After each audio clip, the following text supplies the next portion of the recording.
नमस्कार. आज महाराष्ट्रासाठी अत्यंत दुःखाचा दिवस, कारण महाराष्ट्रामध्ये एक झुंजारू नेता, महाराष्ट्राचा एक दमदार नेता, अर्थातच महाराष्ट्राचे उपमुख्यमंत्री सन्माननीय अजित पवार साहेब यांचं अपघाती दुःखद निधन झालेलं आहे. हे ऐकून खरं तर धक्क बसलेलं आहे. एक फार मोठा धक्का लागलाय आम्हाला, कारण 2-3 दिवसापूर्वीच नांदेडला त्यांचा हिंदी चादर या कार्यक्रमात आलेला भाषण करताना ऐकलं आणि अचानकच आपण आमच्यामधून निघून गेला.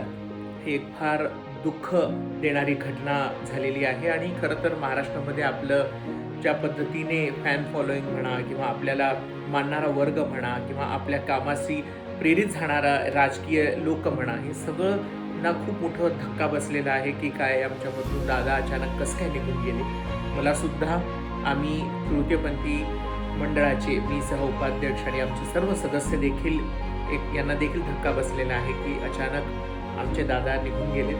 आमच्या सर्व तृतीयपंथी बांधव व तृतीयपंथी कल्याण मंडळाच्या वतीने आम्ही त्यांना श्रद्धांजली देतो. ओम शांती.